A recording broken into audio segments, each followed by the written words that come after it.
Unang Hari. Ang mga huling araw ni Haring David. Unang Kabanata. Matandang-matanda na si Haring David, at kahit kumutan pa siya ng makapal ay giniginaw pa rin siya. Kaya sinabi ng kanyang mga lingkod, "Mahal na hari, payagan niyo po kaming maghanap ng isang dalagita na mag-aalaga sa inyo. Tatabihan po niya kayo para hindi kayo ginawin."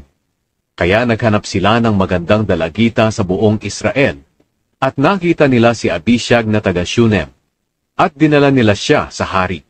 Talagang maganda si Abishag, at naging tagapag-alaga siya ng hari. Pero hindi sumiping ang hari sa kanya. Gusto ni Adonaya na maging hari.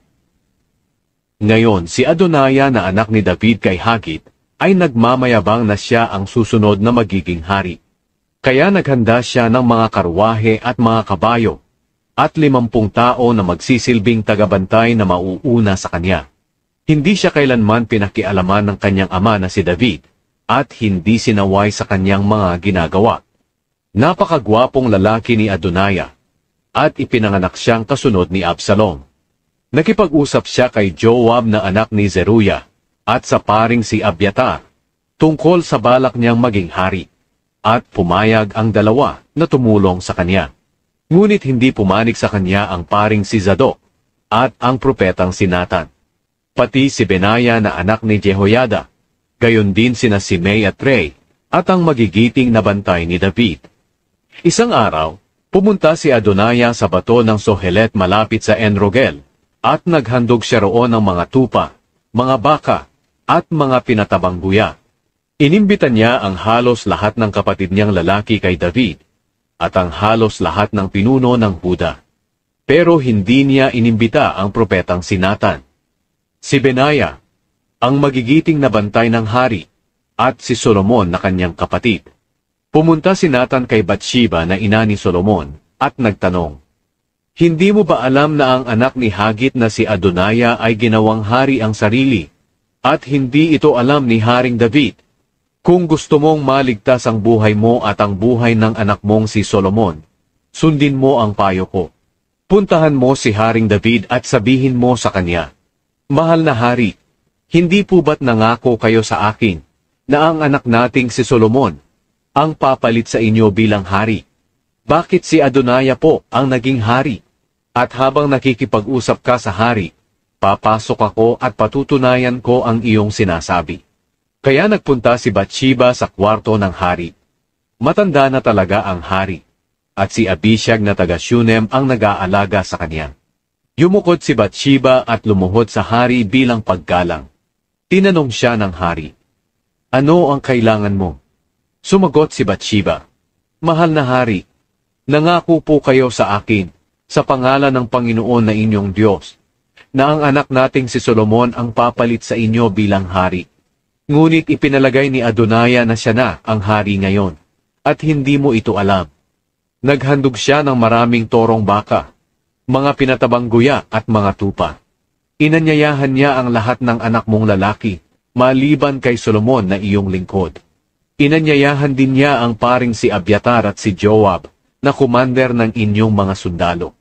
Ngayon, mahal na hari, naghihintay po ang mga Israelita sa inyong pasya, kung sino po ang papalit sa inyo bilang hari. Kung hindi kayo magpapasya, ako at ang anak nating si Solomon ay ituturing nilang traidor kapag namatay kayo." Habang nakikipag-usap si Batsheba sa hari, dumating ang propetang si Nathan. Pumunta sa silid ng hari ang kanyang lingkod at sinabi na dumating si Nathan, at nais siyang makausap. Kaya ipinatawag siya ng hari.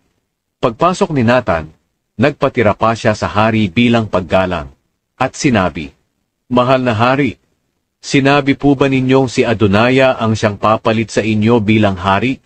Ngayong araw na ito, naghandog siya ng maraming toro, pinatabang guya at mga tupa, at inimbitan niya ang halos lahat ng inyong anak na lalaki, ang commander ng inyong mga sundalo, at ang paring si Abiatar.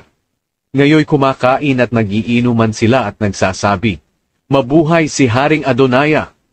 Pero ako na inyong lingkod ay hindi niya inimbita. Pati na rin ang paring si Zadok, si Benaya na anak ni Jehoiada, at si Solomon na inyong lingkod. Ito po ba ang pasya ninyo, mahal na hari, na hindi nyo na ipinaalam sa amin kung sino ang papalit sa inyo bilang hari? Hinirang ni David si Solomon bilang hari. Sinabi ni Haring David, sabihan mo si Batsheba na pumunta rito. Kaya pumunta si Batsheba sa hari. Pagkatapos, sumumpa si Haring David. Sumusumpa ako sa buhay na Panginoon, na nagligtas sa akin sa lahat ng kapahamakan. Natutuparin ko ngayon ang pangako ko sa iyo sa pangalan ng Panginoon, ang Diyos ng Israel, na si Solomon na ating anak ang siyang papalit sa akin bilang hari. Yumukod agad si Batsheba bilang paggalang, at sinabi, mabuhay kayo magpakailanman, mahal na Haring David. Sinabi ni Haring David, papuntahin dito ang paring si Zadok, ang propetang si Nathan, at si Benaya na anak ni Jehoiada. Kaya pumunta sila sa hari. At sinabi ng hari sa kanila, pasakayin mo ang anak kong si Solomon sa aking mola, at dalhin ninyo siya sa Gihon kasama ang aking mga pinuno. Pagdating ninyo doon, kayo Zadok at Nathan, pahiran ninyo ng langis ang ulo ni Solomon, para ipakita na siya ang pinili kong maging hari ng Israel. Pagkatapos patunugin niyo ang trompeta at isigaw, mabuhay si Haring Solomon. Pagkatapos samahan niyo siya pabalik dito. Uupo siya sa aking trono at papalit sa akin bilang hari. Siya ang pinili ko na mamamahala sa buong Israel at Huda. Sumagot si Benaya na anak ni Jehoiada, gagawin po namin iyan. Mahal na hari, naway ang Panginoon na inyong Diyos ang magpatunay nito. Kung paano kayo sinamahan ng Panginoon, samahan din sana niya si Solomon, at gawin niyang mas matagumpay pa ang paghahari niya kaysa sa inyong paghahari. Kaya lumakad na ang paring si Zadok, ang propetang si Nathan, si Benaya na anak ni Jehoiada, at ang mga personal na tagapagbantay ni David ng mga Kereteo at Peleteo. Pinasakay nila si Solomon sa mola ni Haring David at dinala sa Gihon. Pagdating nila roon, kinuha ni Zadok sa banal na tolda ang langis na nasa loob ng sisidlang sungay, at pinahiran niya si Solomon sa ulo. Pinatunog nila ang trompeta at sumigaw silang lahat, mabuhay si Haring Solomon! Inihatid si Haring Solomon ng mga tao pauwi sa Jerusalem, na nagkakasayahan at tumutugtog ng mga plauta. Nayanig ang lupa sa ingay nila. Narinig ito ni Adonaya at ng kanyang mga bisita nang malapit na silang matapos sa kanilang handaan. Nang marinig ni Joab ang tunog ng trumpeta, nagtanong siya, ano ba ang nangyayari? Bakit masyadong maingay sa lungsod? Habang nagsasalita siya, dumating si Jonathan na anak ng paring si Abiatar. Sinabi ni Adonaya, pumasok ka dahil mabuti kang tao, at tiyak kong may dala kang magandang balita. Sumagot si Jonathan, hindi ito magandang balita, dahil ginawang hari ni Haring David, si Solomon. Pinapunta niya ito sa Gihon kasama ang paring si Zadok, ang propetang si Nathan, si Benaya na anak ni Jehoiada, at ang kanyang mga personal na tagapagbantay ng mga Kereteo at Peleteo. Pinasakay pa nila si Solomon sa mola ng hari.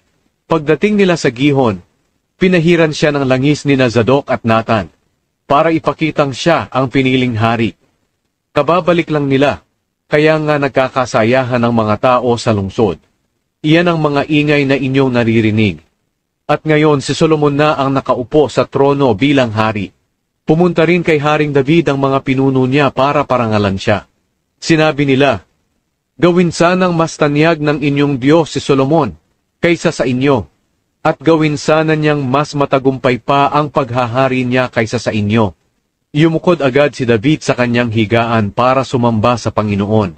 At sinabi, purihin ang Panginoon, ang Diyos ng Israel. Niloob niya na makita ko sa araw na ito ang papalit sa akin bilang hari. Nang marinig ito ng mga bisita ni Adonaya, tumayo silang takot na takot, at isa-isang umalis. Natakot din si Adonaya kay Solomon, kaya pumunta siya sa tolda na sinasambahan, at humawak sa parang mga sungay na bahagi ng altar.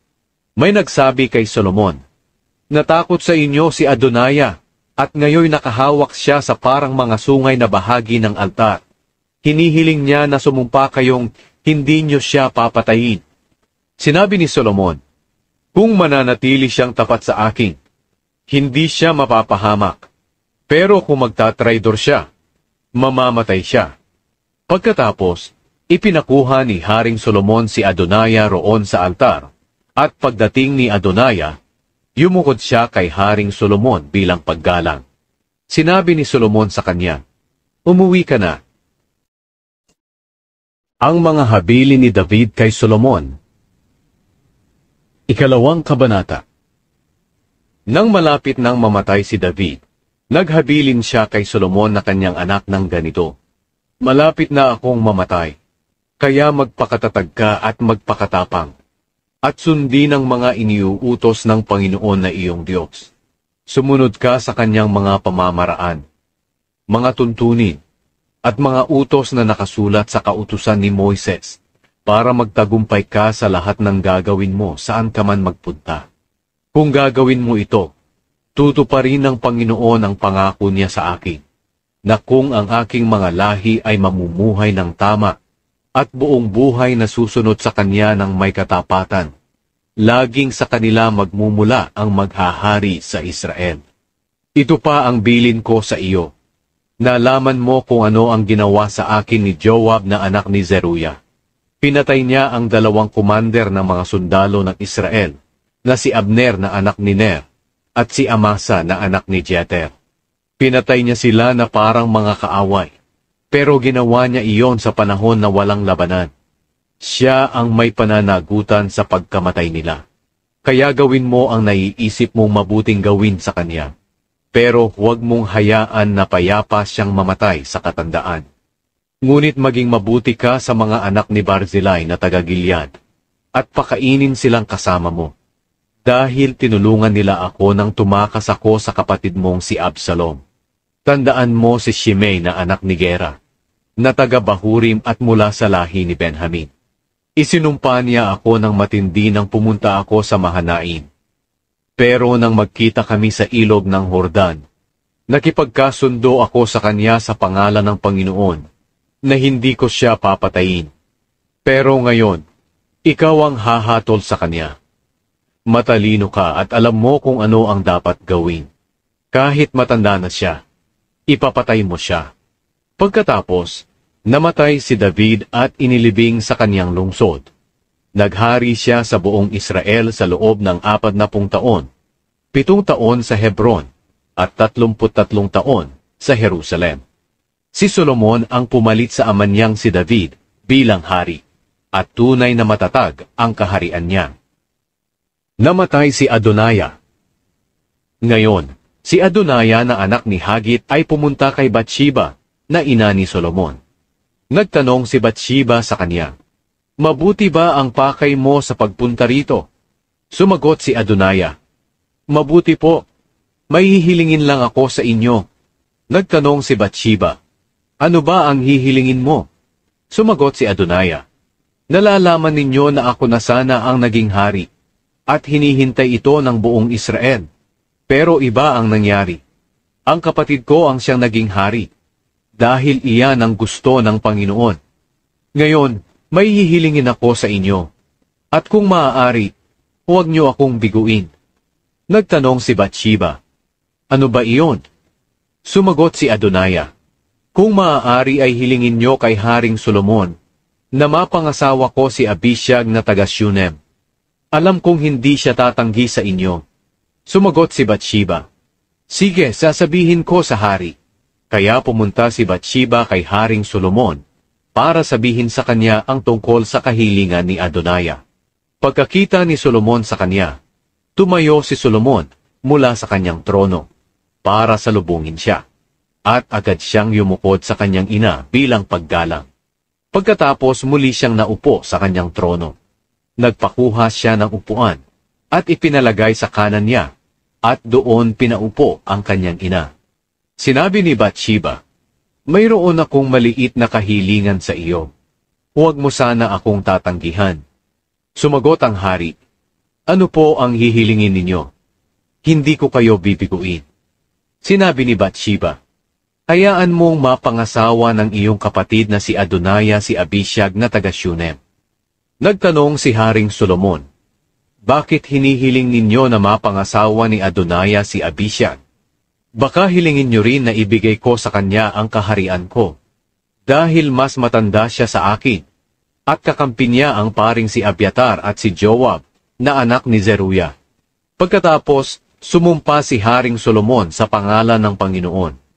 Parusahan sana ako ng Diyos, kung hindi ko mapatay si Adonaya dahil sa kahilingan niya. Ang Panginoon ang siyang nagluklok sa akin sa trono ng aking amang si David. Tinupad niya ang kanyang pangako na ibibigay niya ang kaharian sa akin, at sa aking mga angkan. Kaya sumusumpa ako sa buhay na Panginoon, na mamamatay si Adonaya sa araw na ito. Kaya iniutos ni Haring Solomon kay Benaya na anak ni Jehoiada, na patayin si Adonaya. At pinatay nga niya ito. Pagkatapos sinabi ni Haring Solomon kay Abiatar na pari, umuwi ka sa iyong bukirin sa Anatot. Dapat kang patayin. Pero hindi kita papatayin ngayon, dahil katiwala ka ng kahon ng Panginoong Diyos, noong kasama ka pa ng aking amang si David, at nakihati ka sa kanyang mga pagtitiis. Kaya tinanggal ni Solomon si Abiatar sa kanyang tungkulin bilang pari ng Panginoon. At natupad ang sinasabi ng Panginoon doon sa Shilo, tungkol sa pamilya ni Eli. Namatay si Joab. Hindi tumulong si Joab kay Absalom na maging hari, pero tumulong siya kay Adonaya. Kaya nang mabalitaan niya ang pagkamatay ni Adonaya, tumakas siya papunta sa tolda ng Panginoon, at humawak sa parang mga sungay na bahagi ng altar. Nang mabalitaan ni Haring Solomon na tumakas si Joab papunta sa tolda ng Panginoon, at lumapit sa altar, inutusan niya si Benaya na patayin si Joab. Kaya pumunta si Benaya sa tolda ng Panginoon, at sinabihan si Joab, lumabas ka, sabi ng hari. Pero sumagot si Joab, hindi ako lalabas, dito ako mamamatay. Bumalik si Benaya sa hari, at sinabi ang sagot ni Joab. Sinabi ni Solomon kay Benaya, gawin mo ang sinabi niya. Doon siya patayin sa tolda, at ilibing. Para ako at ang pamilya ng aking ama, ay hindi managot sa pagpatay niya kay Abner na anak ni Ner, na komander ng mga sundalo ng Israel, at kay Amasa, na komander ng mga sundalo ng Huda. Pinatay niya ang mga taong inosente nang hindi nalalaman ng aking ama. Mas matuwid at mabuti ang mga taong ito kaysa sa kanya. Ngayon gagantihan siya ng Panginoon sa ginawa niya sa kanila. Siya at ang angkan niya ang mananagot magpakailanman sa pagkamatay ng mga taong ito. Pero si David at ang angkan niya at kaharian ay bibigyan ng mabuting kalagayan magpakailanman. Kaya pinuntahan ni Benaya si Joab at pinatay. Inilibing siya malapit sa bahay niya sa ilang. Pagkatapos, ipinalit ng hari si Benaya kay Joab bilang komander ng mga sundalo, at ang ipinalit niya kay Abiatar ay ang paring si Zadok. Ang pagkamatay ni Shimei. Ipinatawag ng hari si Shimei at sinabi sa kanya, magpatayo ka ng sarili mong bahay sa Jerusalem at doon ka tumira. Huwag kang umalis sa lungsod at pumunta sa ibang lugar. Sa oras na umalis ka, at tumawid sa lambak ng Kidron, tiyak na mamamatay ka. At kapag nangyari ito, ikaw na ang may pananagutan nito. Sumagot si Shimei, mabuti po ang sinabi niyo, susundin ko ito. Kaya tumira si Shimei sa Jerusalem ng matagal na panahon. Pero pagkalipas ng 3 taon, lumayas ang dalawa sa mga alipin ni Shimei, at pumunta sa hari ng Gat na si Akish, na anak ni Maaka. Nang mabalitaan ito ni Shimei, nilagyan niya agad ng upuan ang kanyang asno at sumakay. Pumunta siya kay Akish sa Gat, para hanapin ang dalawang alipin niya. Nakita niya sila at isinama pa uwi. Nang mabalitaan ni Solomon na umalis si Shimei sa Jerusalem at pumunta sa Gat, at nakabalik na, ipinatawag niya ito at sinabihan, hindi ba't pinasumpa kita sa pangalan ng Panginoon, at binalaan na sa oras na umalis ka sa Jerusalem, at pumunta sa ibang lugar, ay tiyak na mamamatay ka? At hindi ba sinabi mo na mabuti ang sinabi ko? At susundin mo ito. Ngayon, bakit hindi mo sinunod ang ipinangako mo sa Panginoon? Bakit hindi mo tinupad ang mga iniutos ko sa iyo? Sinabi pa ng hari sa kanya, tiyak na naaalala mo ang lahat ng kasamaan na ginawa mo sa aking amang si David. Ngayon, gagantihan ka ng Panginoon sa masamang ginawa mo. Pero pagpapalain ako ng Panginoon, at ang kaharian ng aking ama na si David ay magpapatuloy sa kanyang mga angkan magpakailanman. Pagkatapos, inutusan ng hari si Benaya na patayin si Shimei. Kaya dinala ni Benaya si Shimei sa labas at pinatay. Mas lalong tumatag ang kaharian sa ilalim ng pamamahala ni Solomon. Humingi si Solomon ng karunungan. Ikatlong kabanata. Nakipag-alyansa si Solomon sa paraon na hari ng Ehipto at naging asawa niya ang anak nito. Dinala niya ang kanyang asawa sa lungsod ni David hanggang sa matapos niya ang pagpapatayo ng kanyang palasyo, ng templo ng Panginoon at ng mga pader sa paligid ng Jerusalem. Wala pang templo noon para sa Panginoon, kaya ang mga tao ay naghahandog sa mga sambahan sa matataas na lugar. Ipinakita ni Solomon ang pagmamahal niya sa Panginoon sa pamamagitan ng pagtupad ng mga tuntunin na iniwan ng ama niyang si David. Maliban doon, naghandog siya at nagsunog ng mga insenso sa mga sambahan sa matataas na lugar. Isang araw, pumunta si Haring Solomon sa Gibeon para maghandog dahil naroon ang pinakatanyag na sambahan sa mataas na lugar. Nag-alay siya sa altar ng 1,000 handog na sinusunog. Kinagabihan, nagpakita sa kanya ang Panginoon sa pamamagitan ng isang panaginip. Sinabi ng Diyos sa kanya, humingi ka ng kahit ano, at ibibigay ko ito sa iyo. Sumagot si Solomon, nagpakita po kayo ng malaking kabutihan sa aking amang si David na inyong lingkod, dahil matapat siya sa inyo, at matuwid ang kanyang pamumuhay. Patuloy niyo pong ipinakita sa kanya ang inyong malaking kabutihan sa pamamagitan ng pagbibigay sa kanya ng isang anak na siya pong pumalit sa kanya bilang hari ngayon. Panginoon na aking Diyos, ako na inyong lingkod ang ipinalit ninyo sa ama kong si David bilang hari, kahit binatilyo pa ako at wala pang karanasan sa pamamahala. At ngayon narito po ako, kasama ang mga pinili ninyong mga mamamayan, na hindi mabilang sa sobrang dami. Kaya bigyan niyo po ako ng karunungan, para pamahalaan ang inyong mga mamamayan, at kaalamang malaman, kung ano ang mabuti at masama. Dahil sino po ba ang may kakayahang mamahala sa inyong mga mamamayan na napakarami? Natuwa ang Panginoon sa hiningi ni Solomon. Kaya sinabi ng Diyos sa kanya, dahil humingi ka ng kaalaman, na mapamahalaan ang aking mga mamamayan, at hindi ka humingi ng mahabang buhay o kayamanan, o kamatayan ng iyong mga kaaway, ibibigay ko sa iyo ang kahilingan mo.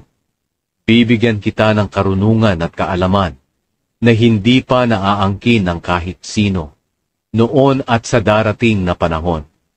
Bibigyan din kita ng hindi mo hiningi, ang kayamanan at karangalan, para walang hari na makapantay sa iyo sa buong buhay mo. At kung susunod ka sa aking mga pamamaraan, at tutupad sa aking mga tuntunin at mga utos, katulad ng ginawa ng iyong ama na si David, bibigyan kita ng mahabang buhay. Nagising si Solomon, at naunawaan niya na nakipag-usap ang Panginoon sa kanya, sa pamamagitan ng panaginip. Pagbalik ni Solomon sa Jerusalem, tumayo siya sa harap ng kahon ng kasunduan ng Panginoon at nag-alay ng mga handog na sinusunog at mga handog para sa mabuting relasyon. Nagpahanda agad siya ng mga pagkain para sa lahat ng pinuno niya. Ang mahusay na paghatol ni Solomon. May 2 babaeng bayaran na pumunta kay Haring Solomon. Nagsalita ang isa sa kanila, mahal na hari, ako at ang babaeng ito ay nakatira sa iisang bahay. Nanganak ako habang naroon siya sa bahay. Pagkalipas ng 3 araw, siya naman ang nanganak. Kaming dalawa lang ang nasa bahay at wala ng iba. Isang gabi nahigaan niya ang kanyang anak, at namatay ito. Nang maghating gabi, bumangon siya habang natutulog ako, at pinagpalit ang mga anak namin. Inilagay niya ang anak ko sa tabi niya, at ang anak naman niyang namatay ay inilagay niya sa tabi ko. Kinabukasan nang bumangon ako para pasusuhin ang anak ko, nakita kong patay na ito. At nang mapagmasdan ko ng mabuti ang sanggol sa liwanag, nakita kong hindi siya ang aking anak. Sumagot ang isang babae, "Hindi totoo iyan. Akin ang buhay na sanggol at sa iyo ang patay." Pero sinabi ng unang babae, "Hindi totoo iyan. Iyo ang patay na sanggol at akin ang buhay." Kaya nagsagutan silang dalawa sa harapan ng hari. Sinabi ng hari, "Ang bawat isa sa inyo ay gustong angkinin ng buhay na sanggol, at walang isa man sa inyo ang gustong umangkin sa patay na sanggol." Kaya nagutos ang hari na bigyan siya ng espada. At nang dalhan siya ng espada, inutos niya, "Hatiin ang buhay na sanggol, at ibigay ang bawat kalahati sa kanilang dalawa." Dahil sa awa ng totoong ina sa kanyang sanggol, sinabi niya sa hari, "Maawa po kayo, mahal na hari. Huwag po ninyong patayin ang sanggol. Ibigay niyo na lang po siya sa babaeng iyan." Pero sinabi ng isang babae, "Hatiin niyo na lang po ang sanggol, para wala ni isa man sa amin ang makaangkin sa kanya." Pagkatapos, sinabi ng hari, "Huwag hatiin ang buhay na sanggol. Ibigay ito sa babae na nagmamakaawa na huwag itong patayin, dahil siya ang tunay na ina." Nang marinig ng mga mamamayan ng Israel ang pagpapasya ng hari, lumaki ang paggalang nila sa kanya, dahil nakita nila na may karunungan siyang mula sa Diyos sa paghatol ng tama. Ang mga pinuno ni Solomon. Ika-4 na kabanata. Naghari si Solomon sa buong Israel, at ito ang kanyang matataas na pinuno. Si Azariah ang punong pari mula sa angkan ni Zadok. Sina Elihoreph at Ahaya na mga anak ni Sisha ang mga kalihim ng hari. Si Jehoshaphat na anak ni Ahilud ang namamahala ng mga kasulatan ng kaharian. Si Benaya na anak ni Jehoiada ang komander ng mga sundalo. Sina Zadok at Abiatar ang mga pari.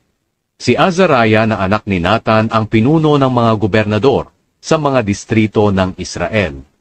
Ang paring si Zabud na anak din ni Nathan ang personal na tagapayo ng hari. Si Ahisar ang tagapamahala ng palasyo. At si Adoniram na anak ni Abda ang namamahala sa mga aliping sa pilitang pinagtatrabaho. Mayroon ding 12 gobernador si Solomon sa mga distrito ng buong Israel. Sila ang nagbibigay ng pagkain sa hari at sa sambahayan niya. Bawat isa sa kanila ay nagbibigay ng pagkain sa 1 buwan bawat taon. Ito ang kanilang mga pangalan.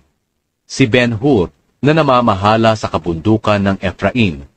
Si Ben-Deker na namamahala sa Makaz, sa Albim, Bet-Shemesh, at sa Elon Bet-Hanan.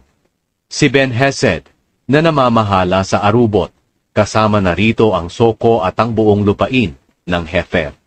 Si Ben-Abinadab na namamahala sa Napatdor. Asawa siya ni Tafat na anak ni Solomon.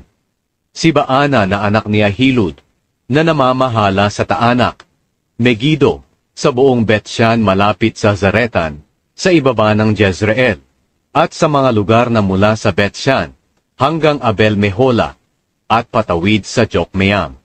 Si Ben-Geber na namamahala sa Ramot Gilead, kasama na rito ang mga bayan ni Jair na anak ni Manase, at sa mga distrito ng Argob sa Bashan, kasama na ang 60 malalaki at napapaderang bayan, na ang mga pintuan ay may tarangkahang tanso. Si Ahinadab na anak ni Ido, na namamahala sa Mahanaim. Si Ahimaaz, na namamahala sa Naphtali. Asawa siya ni Basemat na anak ni Solomon. Si Baana na anak ni Hushai, na namamahala sa Asher at sa Alot. Si Jehoshaphat na anak ni Paruwa, na namamahala sa Isaka. Si Shimei na anak ni Ela, na namamahala sa Benjamin, si Geber na anak ni Uri, na namamahala sa Gilead na sakop noon ni Sihon, na hari ng mga Amoreyo, at ni Haring Og ng Bashan. Si Geber lang ang gobernador sa buong distritong ito. Ang kasaganaan at ang karunungan ni Solomon. Ang bilang ng mga tao sa Huda at Israel ay tulad ng buhangin sa dalampasigan na hindi mabilang. Sagana sila sa pagkain at inumin, at masaya sila. Si Solomon ang namamahala sa lahat ng kaharian, mula sa ilog ng Euphrates hanggang sa lupain ng mga Filisteo, hanggang sa hangganan ng Ehipto. Ang mga kahariang ito ay nagbabayad ng buwis kay Solomon, at nagpapasakop sa kanya habang nabubuhay siya. Ito ang mga pagkain kailangan ni Solomon sa kanyang palasyo bawat araw. 100 sako ng magandang klaseng harina, 200 sako ng ordinaryong harina, 10 pinatabang baka sa kulungan, 20 baka na galing sa pastulan, 100 tupa o kambing. Hindi pa kasama ang iba't ibang uri ng mga usa at magandang uri ng ibon at manok. Sakop ni Solomon ang buong lupain sa kanlurang ilog ng Euphrates, mula sa Tifsa hanggang sa Gaza. At maganda ang pakikitungo niya sa lahat ng bansa sa palibot niya. Kaya habang nabubuhay si Solomon, may kapayapaan sa Huda at sa Israel, mula Dan hanggang sa Beersheba. Ang bawat tao ay payapang nakaupo sa ilalim ng kanyang tanim na ubas at puno ng igos. May 40,000 kwadra si Solomon para sa kanyang mga kabayong pangkarwahe, at may 12,000 siyang mga ngabayo. Ang mga gobernador sa mga distrito ang nagbibigay ng pangangailangan ni Haring Solomon at ng lahat ng nasa palasyo. Ang bawat isa sa kanila ay may responsibilidad sa pagbibigay bawat buwan. Tinitiyak nilang maibibigay ang mga pangangailangan ni Solomon. Nagbibigay din sila ng sebada at dayami para sa mga kabayo. Dinadala nila ito sa lugar na dapat nitong pagdalhan sa oras na kailangan ito. Binigyan ng Diyos si Solomon ng di pangkaraniwang karunungan at pangunawa at kaalaman na hindi masukat. Ang kaalaman niya ay higit pa sa kaalaman ng lahat ng matatalino sa silangan at sa Ehipto. Siya ang pinakamatalino sa lahat. Mas matalino pa siya kaysa kay Etan na Ezrano, at sa mga anak ni Mahol na sina Heman, Kalkol, at Darda. At naging tanyag siya sa mga nakapaligid na bansa. Gumawa siya ng 3,000 kawikaan, at 1,005 awit. Makapagsasabi siya ng tungkol sa lahat ng uri ng pananim, mula sa malalaking punong kahoy, hanggang sa maliliit na pananim. Makapagsasabi rin siya tungkol sa lahat ng uri ng hayop na lumalakad, gumagapang, lumilipad, at lumalangoy. Nabalitaan ng lahat ng hari sa mundo ang karunungan ni Solomon, kaya nagpadala sila ng mga tao para makinig sa kanyang karunungan. Ang paghahanda sa pagpapatayo ng templo. 5 kabanata. Matagal nang magkaibigan si Haring Hiram ng Tyre at si Haring David. Kaya nang mabalitaan ni Hiram na pinalitan ni Solomon ang ama niyang si David bilang hari, nagpadala siya ng mga opisyal kay Solomon. Pagkatapos, nagpadala si Solomon ng mensahe kay Hiram. Nalalaman mong hindi nakapagpatayo ang aking amang si David ng templo para sa Panginoon na kaniyang Diyos, dahil palagi siyang nakikipaglaban sa mga kalabang bansa sa palibot.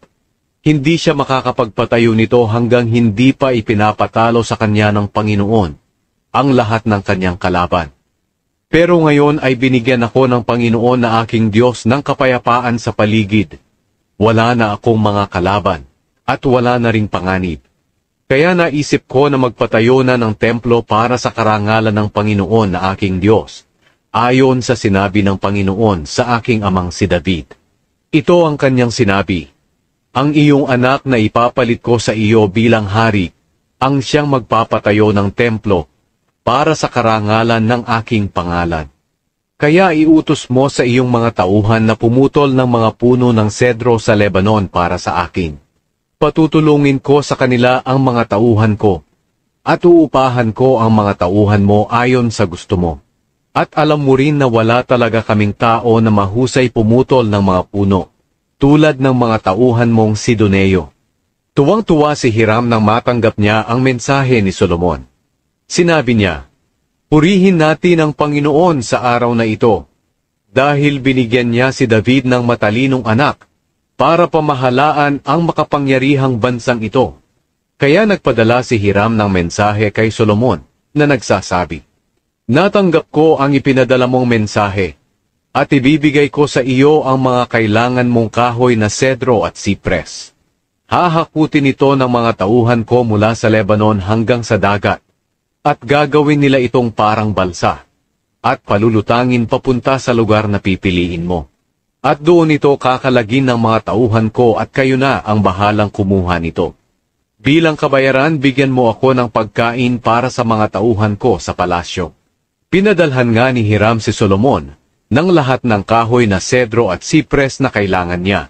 At pinadalhan naman ni Solomon si Hiram ng 60,000 sakong trigo at 110,000 galong langis ng olibo bawat taon. Binigyan ng Panginoon si Solomon ng karunungan ayon sa kanyang ipinangako. Maganda ang relasyon ni na Solomon at Hiram, at gumawa sila ng kasunduan na hindi sila maglalaban. Pagkatapos, sa pilitang pinagtrabaho ni Haring Solomon ang 30,000 tao mula sa buong Israel. Pinagpangkat sila ayon sa bilang na 10,000 bawat isang pangkat, at ipinapadala sa Lebanon bawat buwan. Kaya ang bawat grupo ay 1 buwan sa Lebanon, at 2 buwan sa kanilang lugar. Si Adoniram ang tagapamahala ng mga trabahador na ito. May 70,000 tao si Solomon na tagahakot ng mga materyales, at 80,000 tao na tagatabas ng bato sa kabundukan. Mayroon din siyang 3,300 kapatas na namamahala sa trabaho at mga trabahador. At sa utos niya, nagtabas sila ng malalakit magagandang uri ng bato para sa pundasyon ng templo. Kaya inihanda ng mga tauhan ni na Solomon at Hiram, kasama ng mga taga-Gebal, ang mga bato at mga kahoy para sa pagpapatayo ng templo. Ang pagpapatayo ni Solomon ng templo. Ika-6 na kabanata. Sinimulan ni Solomon ang pagpapatayo ng templo ng Panginoon ng 2 buwan, ang buwan ng Zib, sa 4 na taon ng paghahari niya sa Israel.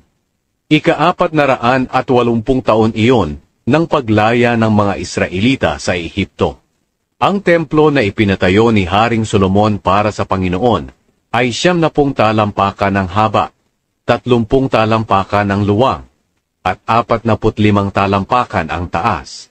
Ang luwang ng balkonahe ng templo ay 15 talampakan, at ang haba ay 30 talampakan, na katulad mismo ng luwang ng templo. Nagpagawa rin si Solomon ng mga bintana sa templo. Mas malaki ang sukat nito sa loob kaysa sa labas. Nagpagawa rin siya ng mga kwarto sa mga gilid at likod ng templo. Ang mga kwartong ito ay may 3 palapag at nakadugtong sa pader ng templo. Ang luwang ng unang palapag ay 7.5 talampakan. 9 na talampakan ang pangalawang palapag, at ang pangatlong palapag naman ay 10.5 talampakan. Ang pader ng templo ay unti-unting numinipis sa bawat palapag, upang maipatong ang mga kwarto sa pader nang hindi na kailangan ng mga biga. Nang ipinatayo ang templo, ang mga bato na ginamit ay tinabas na sa pinagpunan nito, kaya wala nang maririnig na pukpok ng martilyo, pait, o anumang gamit na bakat. Ang daanan papasok sa unang palapag ay nasa bandang timog ng templo. May mga hagdan papuntang pangalawa at pangatlong palapag.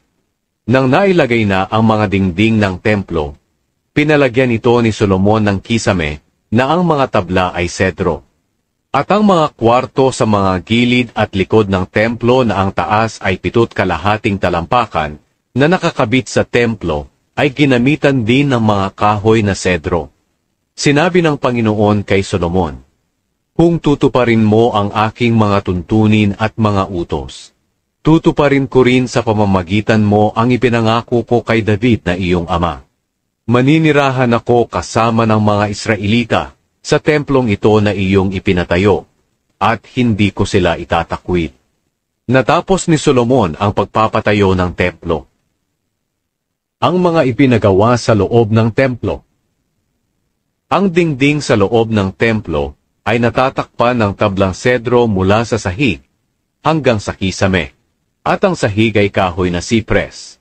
Nagpagawa si Solomon ng 2 kwarto sa loob ng templo sa pamamagitan ng paglalagay ng dibisyon mula sa sahig hanggang kisame. Ang ginamit na dibisyong tabla ay sedro. Ang kwarto sa bandang likod ng templo ay tinawag na pinakabanal na lugar, at ang haba nito ay 30 talampakan. Ang haba naman ng kwarto sa labas ng pinakabanal na lugar ay 60 talampakan. Ang buong dingding sa loob ng templo ay natatakpan ng tablang sedro, kaya hindi makita ang mga bato sa dingding. May mga inukit din ditong mga bulaklak at mga gumagapang na halaman. Inihanda ni Solomon ang pinakabanal na lugar sa loob ng templo para mailagay ang kahon ng kasunduan ng Panginoon. Ang kwartong ito ay kwadrado. Ang haba, luwang at taas ay pare-parehong 30 talampakan. Ang mga dingding at kisame nito ay pinatakpan ni Solomon ng purong ginto, at ganoon din ang altar na gawa sa kahoy ng sedro. Ang ibang bahagi ng loob ng templo ay pinatakpan din niya ng purong ginto. Nagpagawa siya ng gintong kadena at ipinatali niya ito ng pahalang sa daanan na papasok sa pinakabanal na lugar. Kaya natatakpan lahat ng ginto ang loob ng templo, pati na ang altar na nasa loob ng pinakabanal na lugar. Nagpalagay si Solomon sa loob ng pinakabanal na lugar ng 2 kerubin, na gawa sa kahoy na olibo, na ang bawat isa ay 15 talampakan ang taas. Ang 2 kerubing ito ay magkasing laki at magkasing hugis. Ang bawat isa ay may 2 pakpak, at bawat pakpak ay may habang 7.5 talampakan. Kaya ang haba mula sa dulo ng isang pakpak hanggang sa dulo ng isa pang pakpak ay 15 talampakan. Pinagtabi ito ni Solomon sa loob ng pinakabanal na lugar na nakalukob ang mga pakpak. Ang isa nilang pakpak ay nagpapang-abot at nakatutok sa gitna ng kwarto, at ang kabilang pakpak naman ay nakasayad sa dingding. Pinatakpan din ni Solomon ng ginto ang 2 kerubin. Ang lahat ng dingding sa 2 kwarto ng templo ay pinaukitan ni Solomon ng mga kerubin, mga palma, at mga bulaklak na nakabukadkad. Kahit ang sahig sa 2 kwarto ay pinatakpan din niya ng ginto. Ang daanan papasok sa pinakabanal na lugar ay may 2 pinto na gawa sa kahoy ng olibo, at 5 ang gilid ng mga hamba nito. Ang mga pintong ito ay pinaukitan ni Solomon ng mga kerubin, mga palma, at mga namumukadkad na bulaklak, at pinabalutan ng ginto. Ang daanan papasok sa templo ay pinagawan din ni Solomon ng parihabang mga hamba na gawa sa kahoy na olibo. May dobleng pinto din ito na gawa sa kahoy na sipres, at ang bawat isa nito ay may 2 hati na maaaring itiklop. Pinaukitan din ito ni Solomon ng mga kerubin, mga palma, at mga namumukadkad na bulaklak, at maayos na binalutan ng ginto. Ipinagawa rin niya ang loob ng bakuran ng templo. Napapaligiran ito ng pader, na ang bawat 3 patong ng mga batong tinabas ay pinatungan ng kahoy na sedro. Inilagay ang pundasyon ng templo ng Panginoon ng 2 buwan, na siyang buwan ng Zip, noong 4 na taon ng paghahari ni Solomon. Natapos ang templo ng 8 buwan, na siyang buwan ng Bud, noong 11 taon ng paghahari ni Solomon. 7 taon ang pagpapatayo ng templo, at sinunod ang mga detalye nito ayon sa plano. Nagpatayo ng palasyo si Solomon. 7 kabanata. Nagpatayo rin si Solomon ng palasyo niya at inabot ng 13 taon ang pagpapatayo nito. Ang isa sa mga gusali nito ay tinawag na kagubatan ng Lebanon. Ang haba nito ay 150 talampakan. Ang luwang ay 75 talampakan. At ang taas ay 45 talampakan. Ito ay may 4 na hanay ng mga haliging sedro. 15 bawat hanay. At nakatukod ito sa 45 na pambalagbag sa ibabaw ng haligi, kung saan nakakabit ang kisameng sedro. Ang dalawang gilid ng gusaling magkaharap ay may 3 hanay na bintana na magkakasunod. May 3 hanay rin itong parihabang mga pintuan na magkakaharap. Ang isa pang gusali ay ang lugar na pinagtitipunan, na may maraming haligi. Ang haba nito ay 75 talampakan, at ang luwang ay 45 talampakan. May balkonahe ito sa harapan, na may bubong at mga haligi. Nagpatayo rin siya ng gusali, kung saan inilagay niya ang kanyang trono. Ito rin ang lugar kung saan siya humahaton. Pinatakpan niya ito ng mga tablang sedro mula sa sahig hanggang sa kisame. Ang bahagi ng palasyo kung saan nakatira si Solomon ay nasa likod lang ng gusali kung saan siya humahaton. At magkatulad ang pagkakagawa nito. Katulad din ito ang yari ng bahay na kanyang ipinagawa para sa kanyang asawa na anak ng Faraon. Lahat ng mga gusaling ito mula sa mga pundasyon hanggang sa mga bubong ay gawa sa pinakamagandang uri ng bato na pinagputol-putol at tinabas ang lahat ng gilid ayon sa tamang sukat. Ang mga pundasyon ay gawa sa malalaki at magagandang uri ng bato. Ang haba ng ibang mga bato ay 15 talampakan at ang iba ay 12 talampakan. Sa ibabaw nito ay mga kahoy na sedro at mamahaling mga bato na tinabas ayon sa tamang sukat. Ang maluwang na bakuran ay napapaligiran ng pader, na ang bawat 3 patong ng mga tinabas na bato ay pinatungan ng kahoy na sedro. Katulad din ito ang pagkakagawa ng mga pader ng bakuran sa loob ng templo ng Panginoon at ng balkonahe. Ang mga gamit ng templo. Ipinasundo ni Haring Solomon si Huram sa Tyre, dahil magaling siyang panday ng mga tanso. Anak siya ng isang byuda mula sa lahi ni Naphtali, at ang kanyang ama ay taga-Tyre, na isa ring panday ng mga tanso. Pumunta siya kay Haring Solomon, at ginawa niya ang lahat ng ipinagawa sa kanya. Gumawa si Huram ng 2 haliging tanso, na ang bawat isa ay may taas na 27 talampakan, at may pabilog na sukat na 18 talampakan. Gumawa rin siya ng 2 ulo ng mga haliging gawa sa tanso, na ang bawat isa ay may taas na 7 kalahating talampakan. Ang bawat ulo ng haligi ay napapalamutian ng 7 kadenang dugtong-dugtong, na may 2 hilerang palamuti na ang hugis ay parang prutas na pomegranata. Ang hugis ng ulo ng mga haligi sa balkonahe ay parang mga bulaklak na liryo, at ang taas nito ay 6 na talampakan. Ang bawat ulo ng 2 haligi ay napapaligiran ng 2 hilera, na may 200 na palamuti na ang hugis ay parang prutas na pomegranata. Ang palamuting ito ay nasa ibabaw ng bilog na bahagi ng ulo, sa tabi ng mga kadena.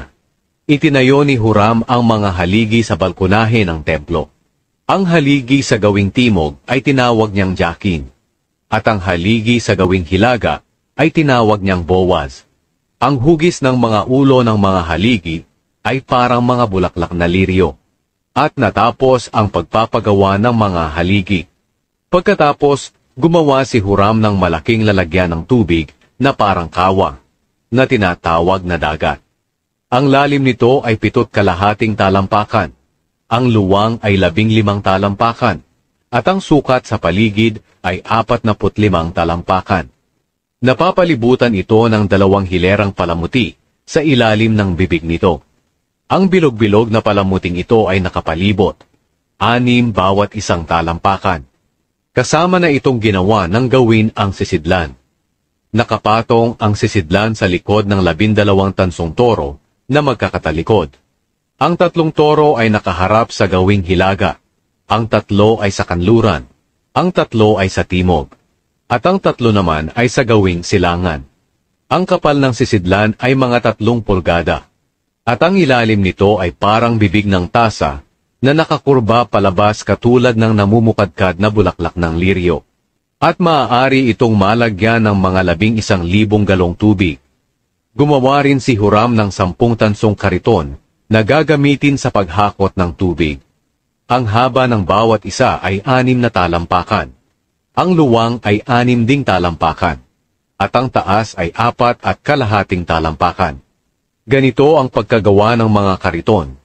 Ang mga dingding nito ay may mga kwadro at napapalamutian ng mga larawan ng leon, mga baka, at mga kerubin. Ang ibabaw at ang ilalim ng mga kwadro ay may magkakatulad na palamuti na parang mga bulaklak. Ang bawat kariton ay may 4 na tansong gulong at mga tansong ehe.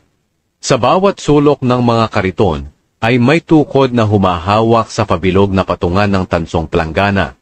Ang mga tukod ay napapalamutian ng parang mga bulaklak na kabit-kabit. Ang pabilog na patungan ay nakaangat ng 1.25 talampakan sa ibabaw ng kariton, at ang luwang ng bunganga ay 2 talampakan at 3 pulgada. Ang paligid ng ilalim ay may mga inukit na palamuti. Ang dingding ng kariton ay kwadrado, hindi pabilog. Sa ilalim ng mga kwadradong dingding ay may 4 na gulong na nakakabit sa mga ehe, na kasama ng ginawa ng gawin ng kariton. Ang taas ng bawat gulong ay 2 talampakan at 3 pulgada, at katulad ito ng gulong ng karwahe.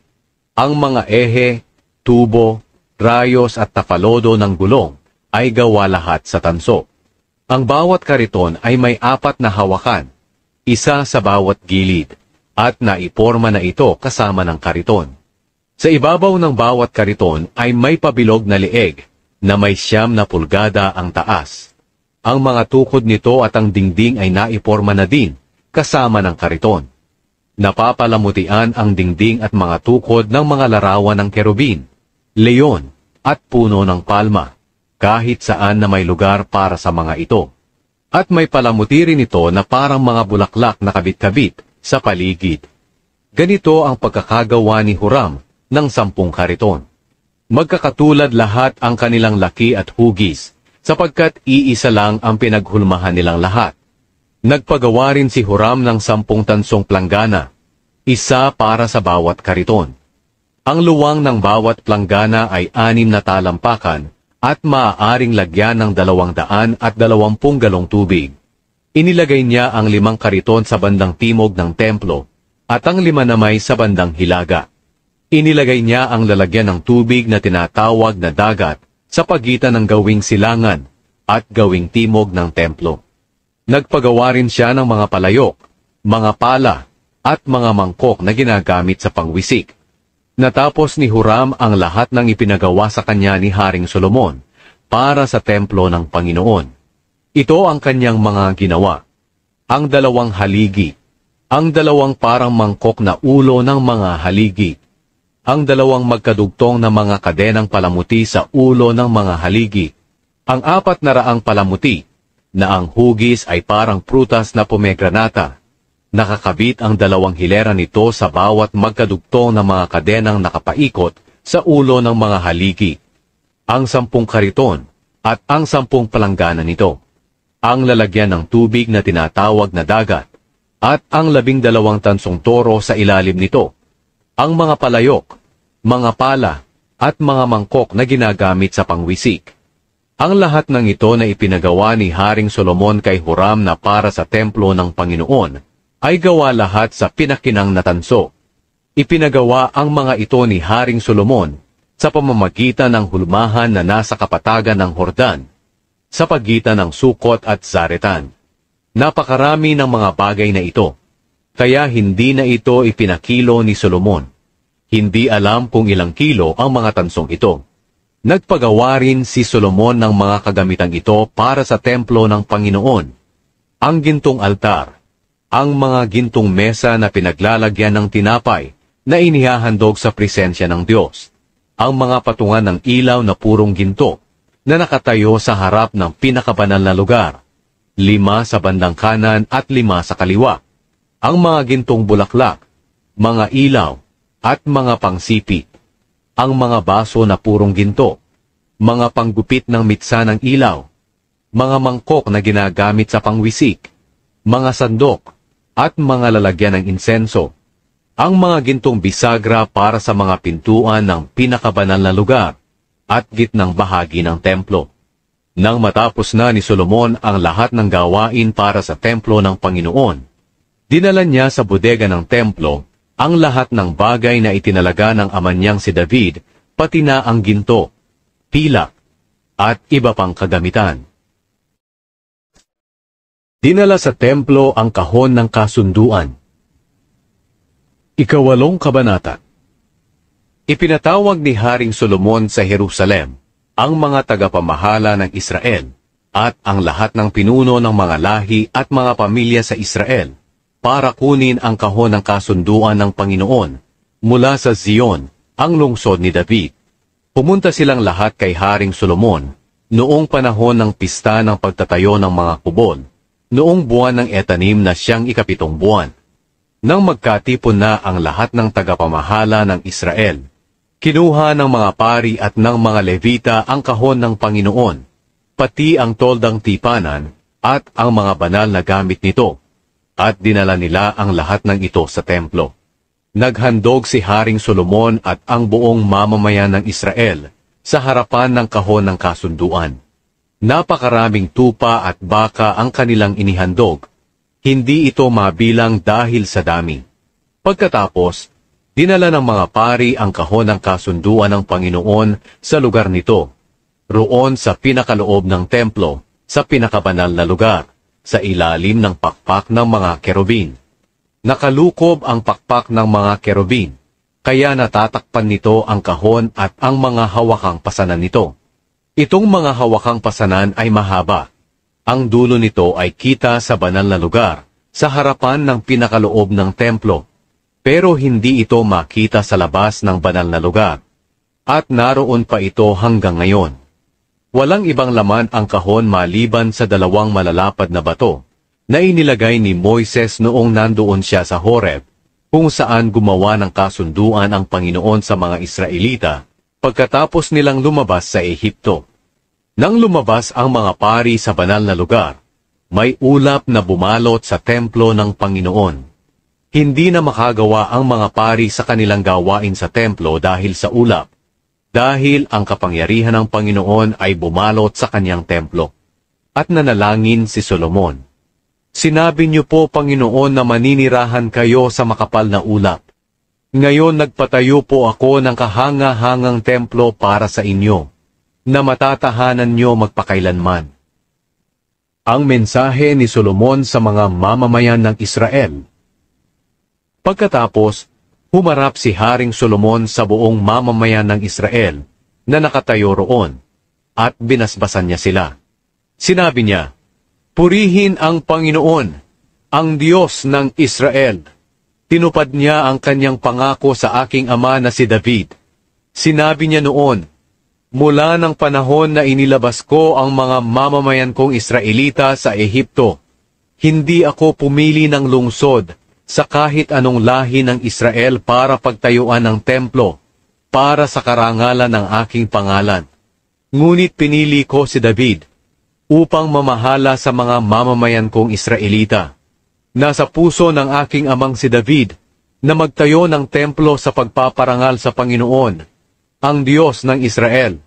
Pero sinabi sa kanya ng Panginoon, mabuti na naghahangad kang magpatayo ng templo para sa karangalan ng aking pangalan. Ngunit hindi ikaw ang magtatayo nito, kundi ang sarili mong anak. Siya ang magtatayo ng templo para sa karangalan ng aking pangalan. Tinupad ng Panginoon ang kanyang ipinangako. Ako ang pumalit sa aking amang si David bilang hari ng Israel, ayon sa ipinangako ng Panginoon. At ipinatayo ko ang templo para parangalan ang Panginoon, ang Diyos ng Israel. Nagpagawa ako ng lugar doon sa templo para sa kahon, kung saan nakalagay ang kasunduan ng Panginoon, na kanyang ginawa sa ating mga ninuno, nang inilabas niya sila sa Ehipto. Ang panalangin ni Solomon para sa bayan ng Israel. Sa harap ng buong kapulungan ng Israel, lumapit si Solomon sa altar ng Panginoon, at itinaas niya ang kanyang mga kamay at nanalangin. Panginoon, Diyos ng Israel, wala pong Diyos na katulad ninyo sa langit o sa lupa. Tinutupad niyo ang inyong kasunduan at ipinapakita ninyo ang inyong pag-ibig sa mga lingkod ninyong buong pusong sumusunod sa inyo. Tinupad niyo ang inyong ipinangako sa aking amang si David na inyong lingkod. Kayo po ang nangako, at kayo rin ang tumupad sa araw na ito. At ngayon, Panginoon, Diyos ng Israel, tuparin niyo rin po ang ipinangako ninyo sa lingkod ninyong si David na aking ama. Nang sinabi niyo sa kanya, laging sa angkan mo magmumula ang maghahari sa Israel, kung matapat na susunod sa akin ang mga angkan mo, tulad ng iyong ginawa. Kaya ngayon, O Diyos ng Israel, tuparin niyo ang ipinangako ninyo sa lingkod ninyong si David na aking ama. Pero makakapanahan po ba talaga kayo, O Diyos, dito sa mundo? Ni hindi nga po kayo magkasya kahit sa pinakamataas na langit. Dito pa kaya sa templo na ipinatayo ko? Ngunit pakinggan ninyo ako na inyong lingkod sa aking pananalangin at pagsusumamo, O Panginoon na aking Diyos. Pakinggan niyo ang panawagan at pananalangin ko sa inyong presensya ngayon. Ingatan niyo po sana ang templong ito araw at gabi.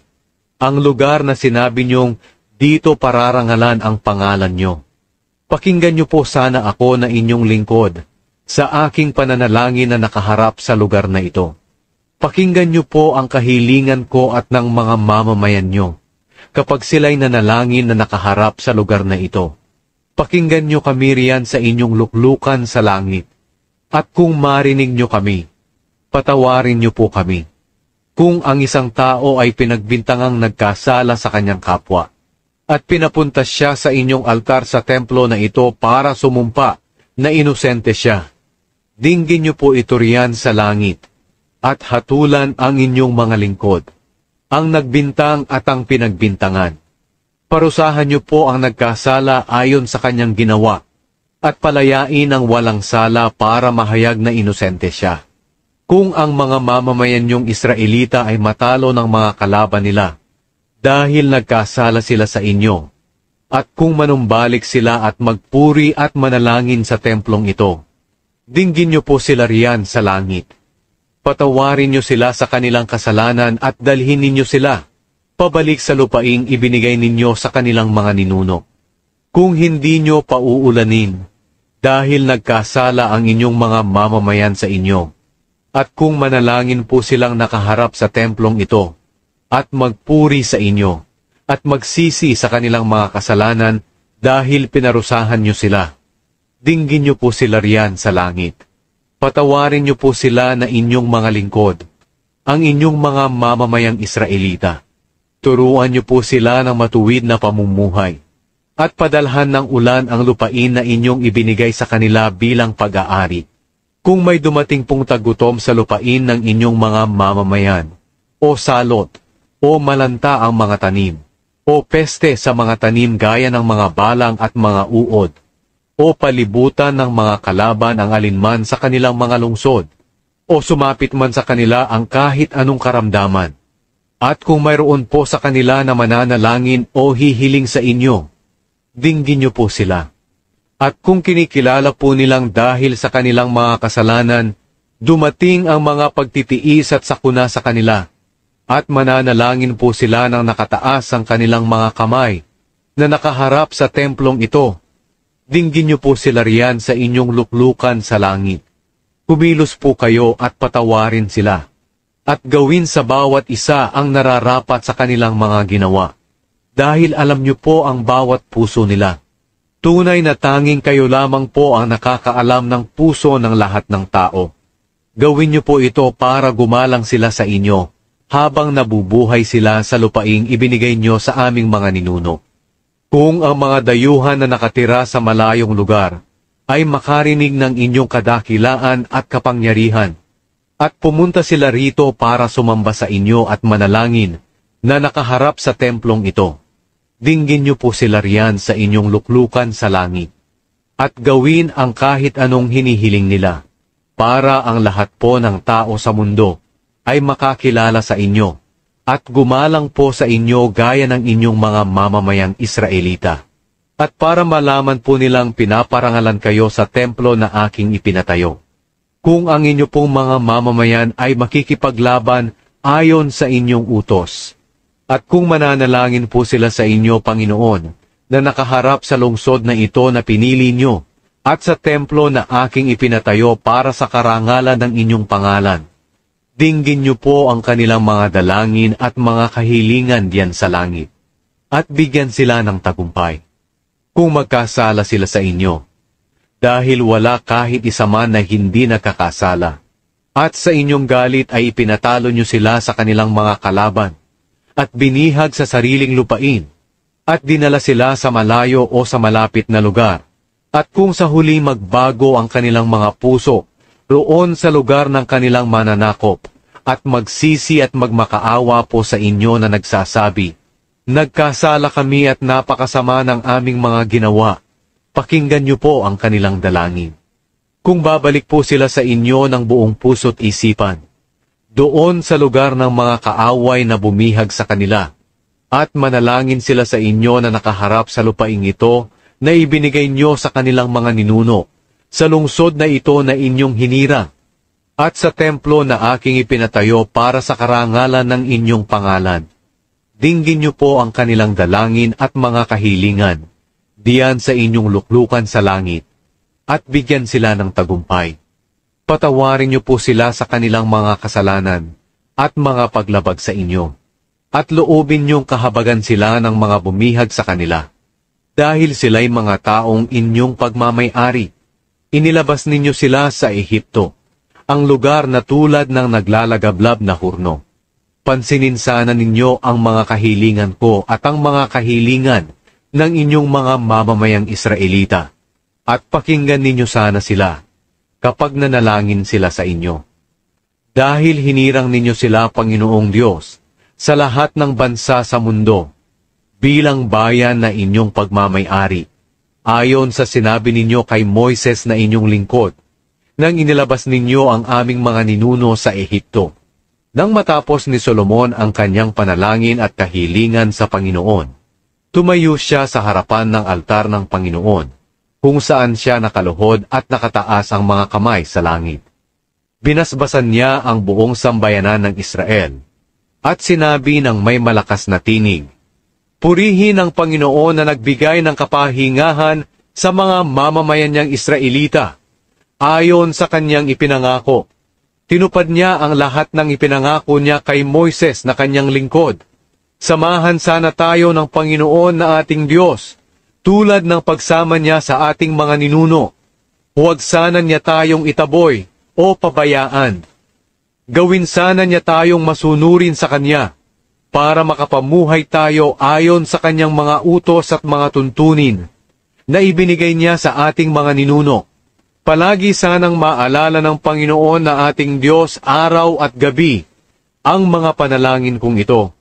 Naway tulungan niya ako at ang mga mamamayan niyang Israelita ayon sa kanilang pangangailangan bawat araw, para malaman ng lahat ng bayan sa buong mundo na ang Panginoon ay siyang Diyos at wala ng iba pa.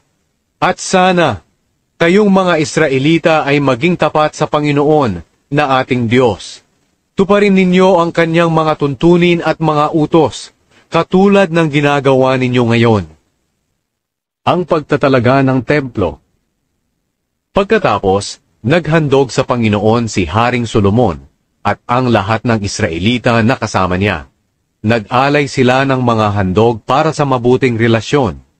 22,000 baka at 120,000 tupa at kambing.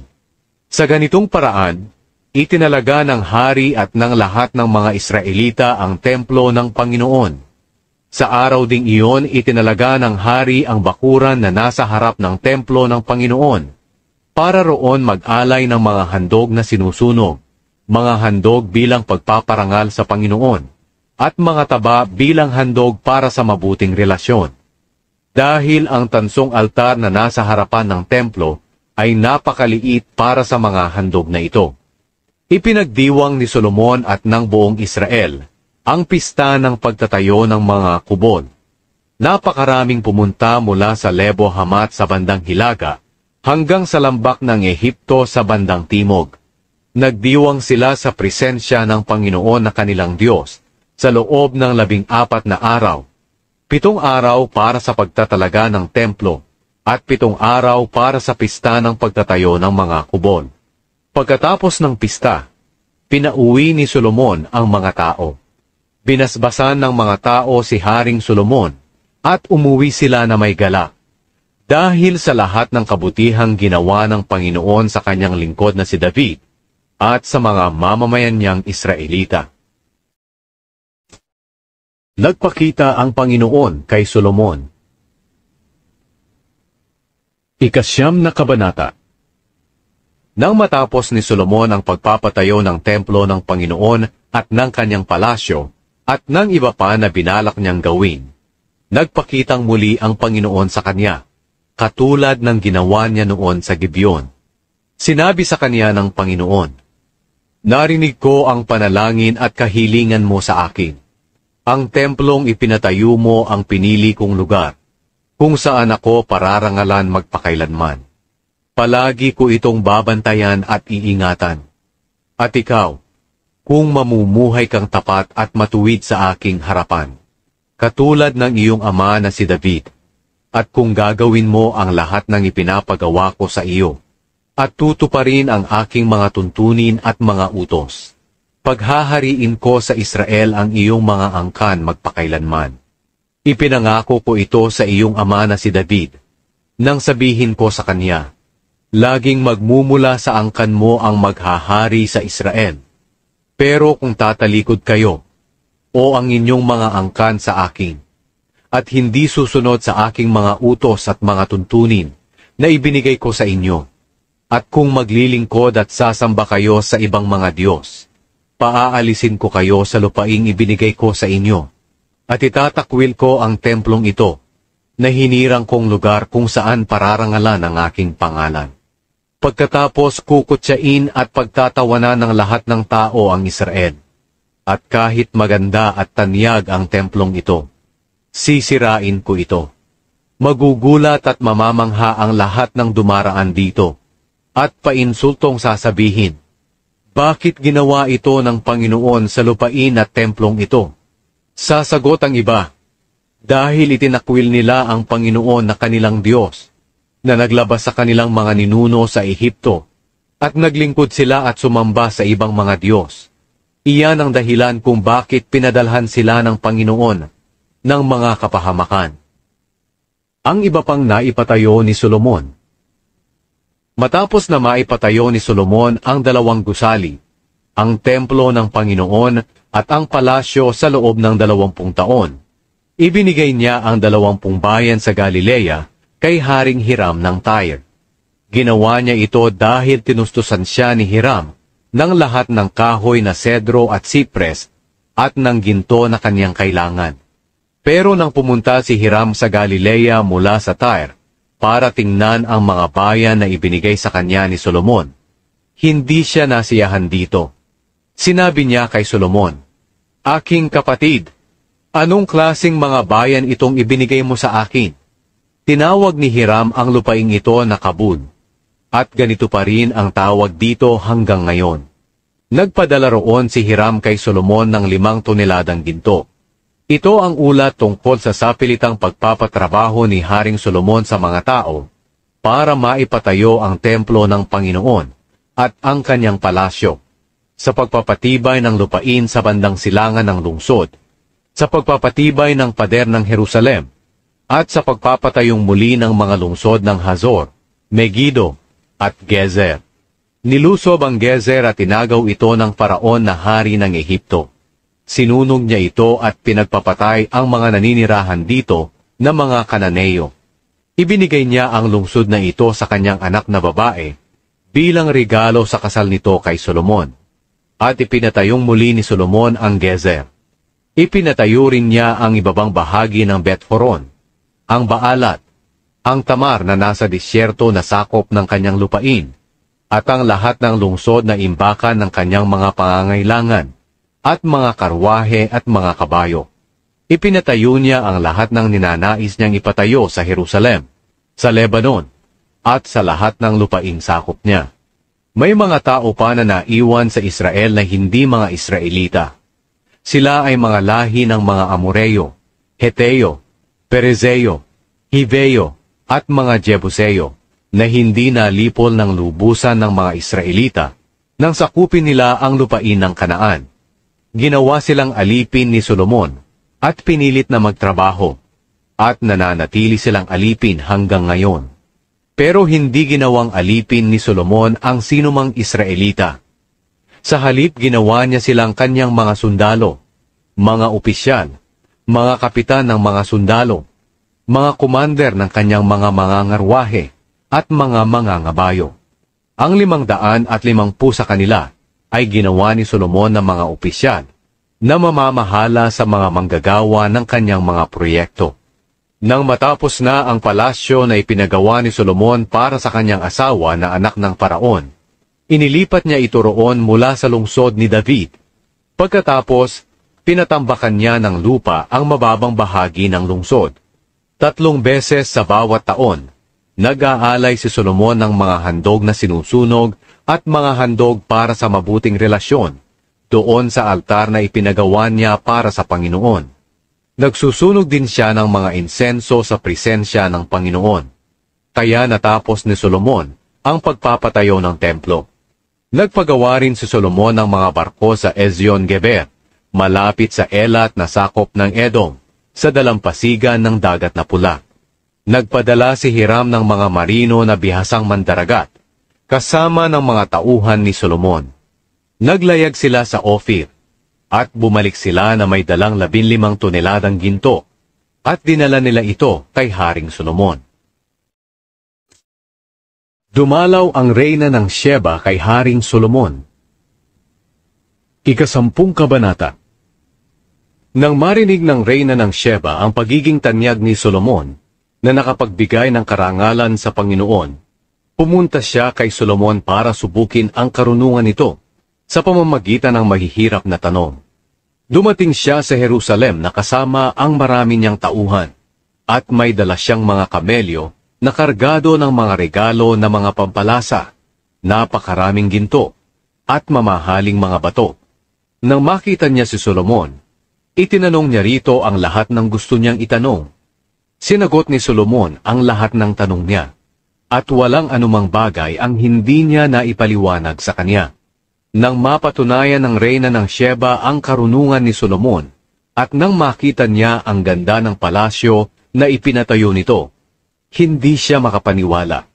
Ganoon din nang makita niya ang pagkain sa mesa ng hari, ang pamamahala ng kanyang mga opisyal, ang paglilingkod ng mga utusan na may magagandang uniforme, ang mga taga-silbi ng kanyang inumin, at ang mga handog na sinusunog na inialay nito sa templo ng Panginoon. Sinabi niya sa hari, "Totoo nga ang nabalitaan ko sa aking bansa, tungkol sa inyong mga gawa at karunungan. Hindi ako naniwala hanggang sa pumunta ako rito, at nakita ko mismo. Ang totoo, wala sa kalahati ng nabalitaan ko tungkol sa inyo ang nakita ko. Ang karunungan at kayamanan nyo ay higit pa kaysa sa narinig ko. Napakapalad ng inyong mga tauhan. Napakapalad ng inyong mga opisyal na naglilingkod sa inyo, dahil palagi nilang naririnig ang inyong karunungan. Purihin ang Panginoon na iyong Diyos, na natutuwa sa inyo, at naglagay sa inyo sa trono ng Israel. Dahil sa walang katapusang pag-ibig ng Panginoon sa Israel, ginawa niya kayong hari, para mamuno kayo ng may katarungan at katuwiran. Binigyan niya ang hari ng 5 toneladang ginto, maraming sangkap, at mga mamahaling bato. Hindi na mapapantayan ang dami ng sangkap na ibinigay ng reyna ng Sheba kay Haring Solomon. May dala ring mga ginto ang mga barko ni Hiram, maraming kahoy na almug, at mga mamahaling bato mula sa Ophir para kay Haring Solomon. Ang mga kahoy na almug ay ginamit ng hari upang gawing hagdan para sa templo ng Panginoon at sa palasyo. At ang iba ay ginawang mga alpa at mga lira para sa mga musikero. Iyon ang pinakamagandang kahoy na almug na ipinadala sa Israel. Wala nang makikita na kagaya nito hanggang sa ngayon. Ibinigay ni Haring Solomon sa reyna ng Sheba ang anumang hingin niya, bukod pa sa mga regalo na ibinigay ni Solomon sa kanya. Pagkatapos, umuwi na ang reyna kasama ang mga tauhan niya. Ang kayamanan ni Solomon. Taon-taon, tumatanggap si Solomon ng 23 toneladang ginto. Bukod pa rito ang mga buwis na galing sa mga negosyante, sa lahat ng hari ng Arabia at sa mga gobernador ng Israel. Nagpagawa si Haring Solomon ng 200 malalaking pananggalang na ang bawat isa ay nababalutan ng mga 7 kilong ginto. Nagpagawa rin siya ng 300 maliliit na pananggalang na ang bawat isa ay nababalutan din ng ginto na mga 3.25 kilo. Pinalagay niya ang lahat ng ito sa bahagi ng palasyo na tinatawag na kagubatan ng Lebanon. Nagpagawa rin ang hari ng isang malaking trono na gawa sa mga pangil ng elepante at binalutan ito ng purong ginto. May 6 na baitang ang tronong ito at pabilog ang sandalan. Sa magkabilang gilid nito na may patungan ng braso ay may estatwang leon na nakatayo. Mayroon ding estatwang leon sa bawat gilid ng baitang. Ang estatwang leon sa 6 na baitang ay 12 lahat. Walang trono na katulad nito, kahit saan mang kaharian. Ang lahat ng kopang inuman ni Haring Solomon ay purong ginto, at ang lahat ng gamit sa bahagi ng palasyo na tinatawag na kagubatan ng Lebanon ay purong ginto rin. Hindi ginawa ang mga ito sa pilak, dahil maliit lang ang halaga nito ng panahon ni Solomon. Si Solomon ay may mga barko rin na pangkalakad na naglalayag kasama ng mga barko ni Hiram.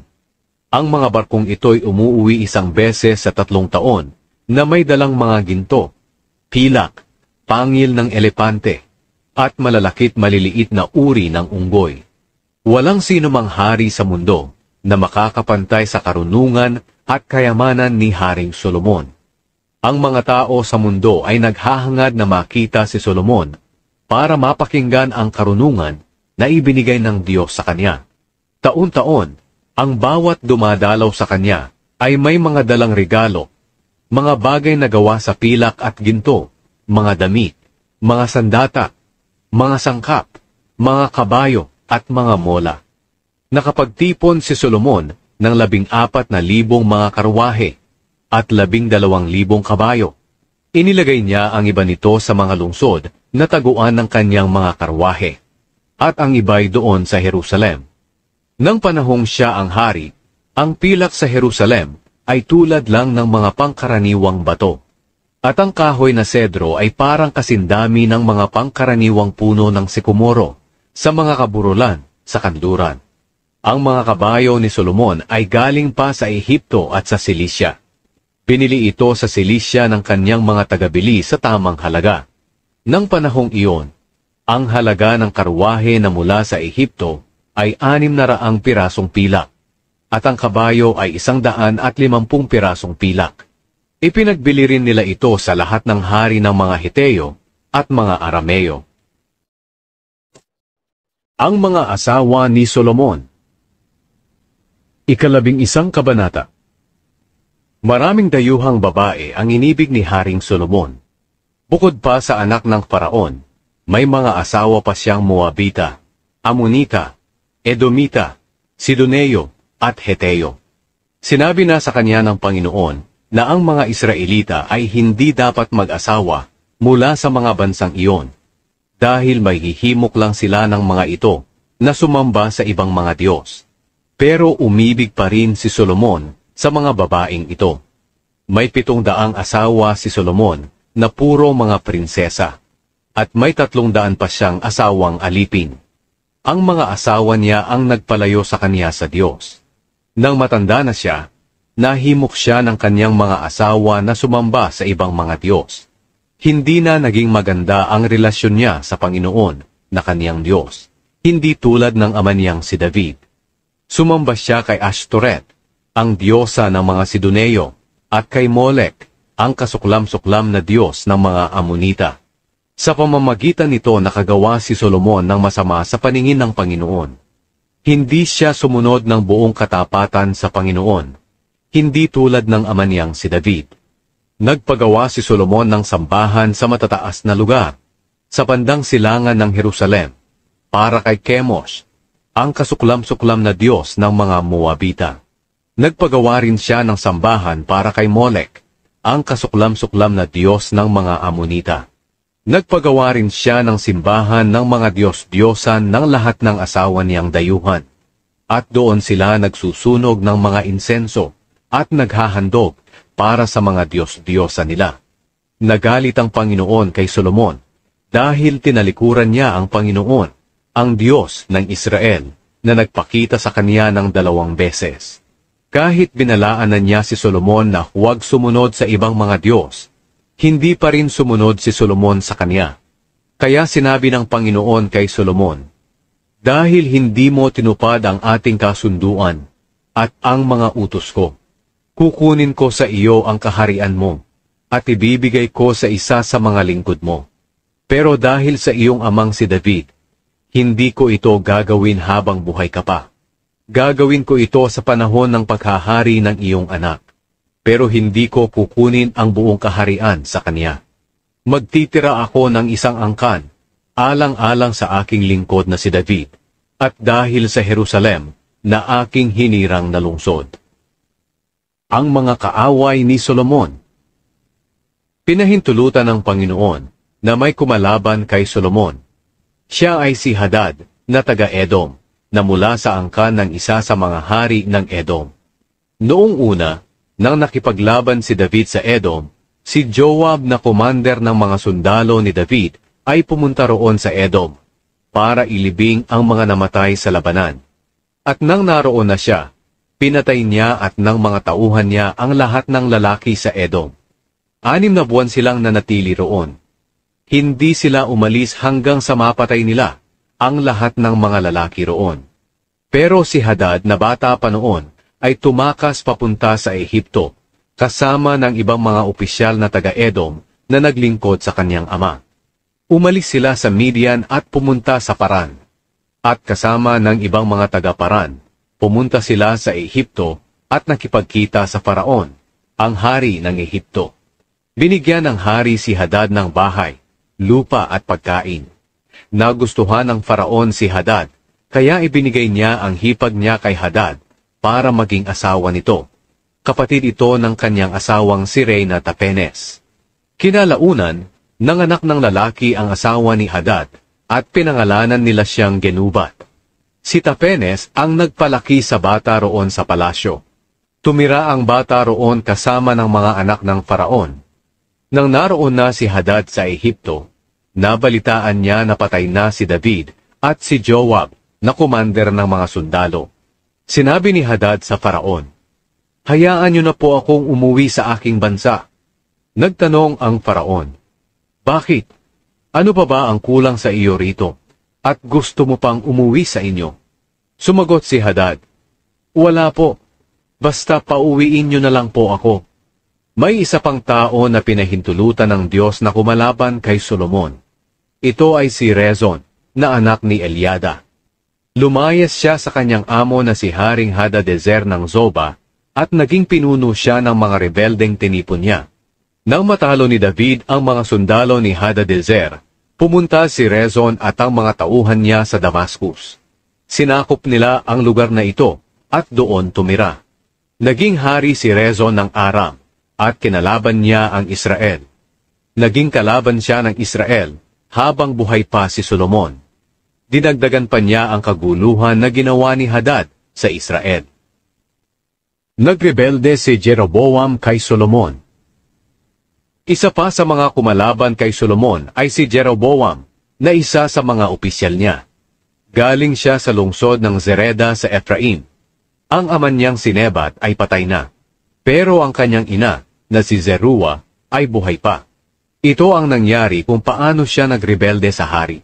Pinatabunan noon ni Solomon ng lupa ang mababang bahagi ng bayan ng ama niyang si David, at ipinaayos ang mga pader nito. Maabilidad na tao si Jeroboam, At nang mapansin ni Solomon ang kanyang kasipagan, itinalaga niya itong tagapamahala ng lahat ng tao na pinilit magtrabaho mula sa lahi ni Ephraim at ni Manase. Isang araw, habang palabas si Jeroboam sa Jerusalem, sinalubong siya ni Propeta Ahiya na taga Shilo, bago ang suot na balabal ni Ahiya. Silang dalawa lang ang naroon sa kapatagan. Hinubad ni Ahiya ang balabal niya, at pinunit ito sa 12 bahagi. Pagkatapos sinabi niya kay Jeroboam, "Kunin mo ang 10 piraso nito, dahil ganito ang sinasabi ng Panginoon, ang Diyos ng Israel, kukunin ko ang kaharian ni Solomon, at ibibigay sa iyo ang 10 lahi nito. Ngunit alang-alang kay David na aking lingkod, at sa lungsod ng Jerusalem na aking hinirang, sa lahat ng lungsod ng Israel, ititira ko ang isang lahi kay Solomon. Gagawin ko ito, dahil itinakwil niya ako at sinamba si Ashtoreth, ang diyosa ng mga Sidoneo, si Chemosh, ang diyos ng mga Moabita, at si Molek, ang diyos ng mga Amonita. Hindi siya sumunod sa aking mga pamamaraan, at hindi siya namuhay ng matuwid sa aking paningin. Hindi siya tumupad sa aking mga tuntunin at mga utos, hindi tulad ng ama niyang si David. Pero hindi ko kukunin ang buong kaharian kay Solomon. Maghahari siya sa buong buhay niya dahil sa pinili kong lingkod na si David, na tumupad sa aking mga utos at mga tuntunin. Kukunin ko ang kaharian sa kanyang anak, na papalit sa kanya bilang hari, at ibibigay ko ang 10 lahi nito sa iyo. Bibigyan ko ng isang lahi ang kanyang anak, para ang angkan ni David na aking lingkod ay magpapatuloy sa paghahari sa Jerusalem, ang lungsod na aking pinili para parangalan ako. At ikaw naman ay gagawin kong hari ng Israel. Pamamahalaan mo ang lahat ng gusto mo, kung tutuparin mo ang lahat ng iuutos ko sa iyo, at susunod ka sa pamamaraan ko, at kung gagawa ka ng mabuti sa aking harapan, sa pamamagitan ng pagtupad ng aking mga tuntunin at mga utos katulad ng ginawa ni David na aking lingkod, ako'y makakasama mo. Mananatili sa paghahari ang iyong mga angkan, tulad sa mga angkan ni David. Magiging iyo ang Israel. Dahil sa mga kasalanan ni Solomon, parurusahan ko ang mga angkan ni David, pero hindi panghabang buhay." Nang malaman ito ni Solomon, pinagsikapan niyang patayin si Jeroboam. Pero tumakas ito, at pumunta kay Haring Sishak ng Ehipto, at doon siya tumira, hanggang mamatay si Solomon. Ang pagkamatay ni Solomon. Ang iba pang salaysay tungkol sa paghahari ni Solomon, at ang lahat ng ginawa niya, at ang tungkol sa kanyang karunungan, ay nakasulat sa aklat ng mga gawa ni Solomon. Sa Jerusalem nakatira si Solomon, habang naghahari siya sa buong Israel, sa loob ng 40 taon. Nang mamatay siya, inilibing siya sa lungsod ng ama niyang si David, at ang anak niyang si Rehoboam ang pumalit sa kanya bilang hari. Nagrebelde ang Israel kay Rehoboam. 12 kabanata.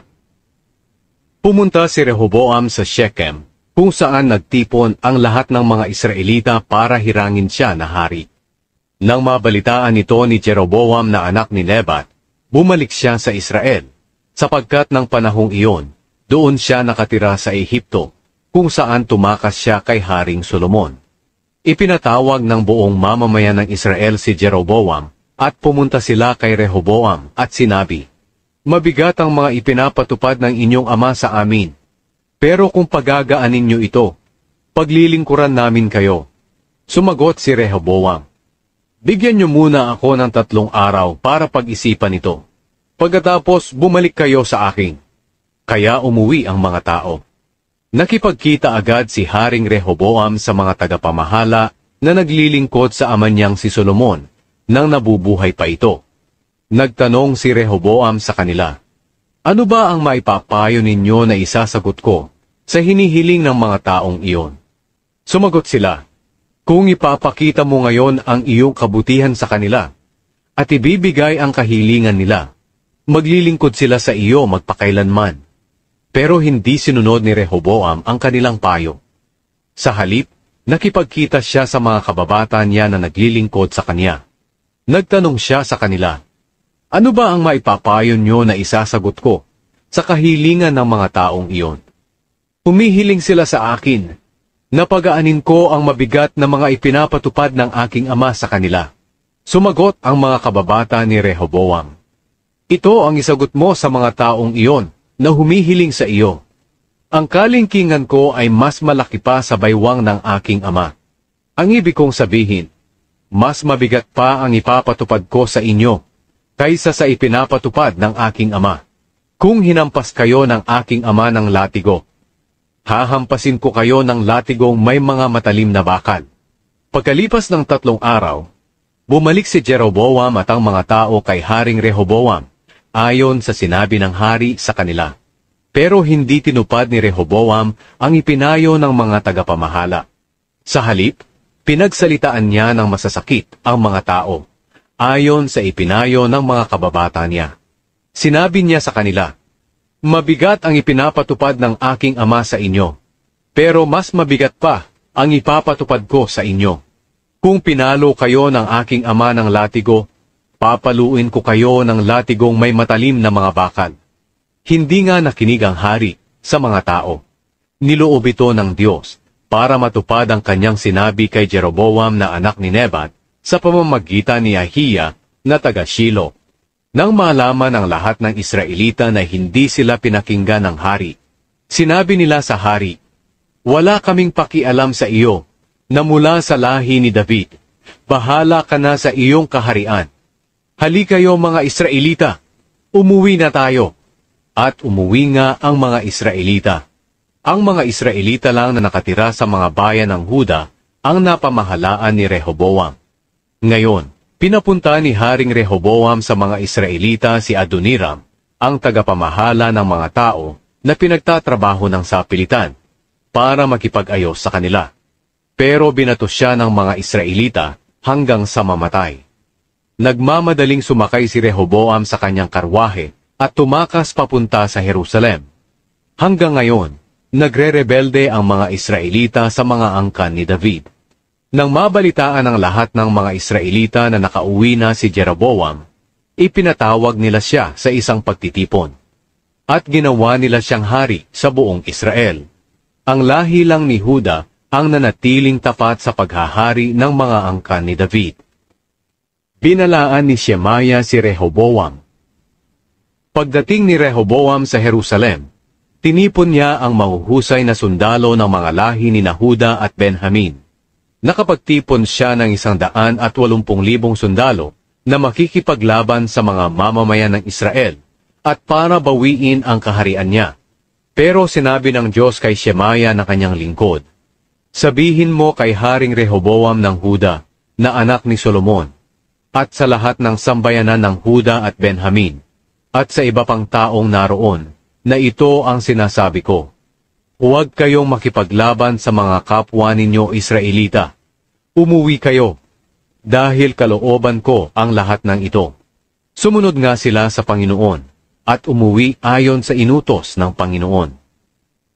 Nagpagawa si Jeroboam ng mga gintong baka. Pinalibutan ni Jeroboam ng pader ang lungsod ng Shechem sa kabundukan ng Ephraim, at doon siya tumira. Kinalaunan, pumunta siya sa Penuel at ipinaayos niya ito.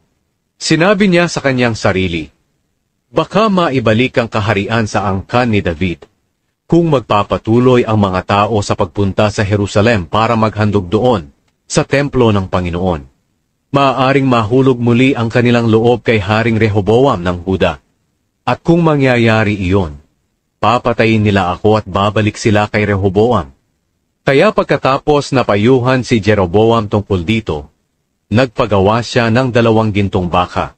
Sinabi niya sa mga tao, "Mga Israelita, mahirap na para sa inyo na makapunta pa sa Jerusalem. Narito ang inyong mga Diyos na naglabas sa inyo sa Ehipto." Ang 1 gintong baka ay pinalagay niya sa Bethel, at ang isa naman ay sa Dan. Ang ginawang ito ni Jeroboam ay naging dahilan ng pagkakasala ng mga Israelita. Pumupunta pa sila kahit sa Dan para sumamba roon. Nagpagawa pa si Jeroboam ng mga sambahan sa matataas na lugar, at pumili siya ng mga tao na maglilingkod bilang pari, kahit hindi sila mula sa pamilya ng mga Levita. Nagpasimula rin siya ng pista na ipinagdiriwang tuwing 15 araw ng 8 buwan, tulad ng pista sa Huda. Nang araw na iyon, nag-alay siya sa Betel ng mga handog sa altar para sa mga gintong baka na ipinagawa niya, at doon siya pumili ng mga pari na itinalaga niyang maglingkod sa mga sambahan sa matataas na lugar na ipinagawa niya. Sa araw na iyon na naghandog siya sa altar na kanyang ipinagawa sa Betel, sinimulan niya ang pista para sa mga Israelita. Siya ang pumili ng petsang 15 araw ng 8 buwan para sa ganitong pista.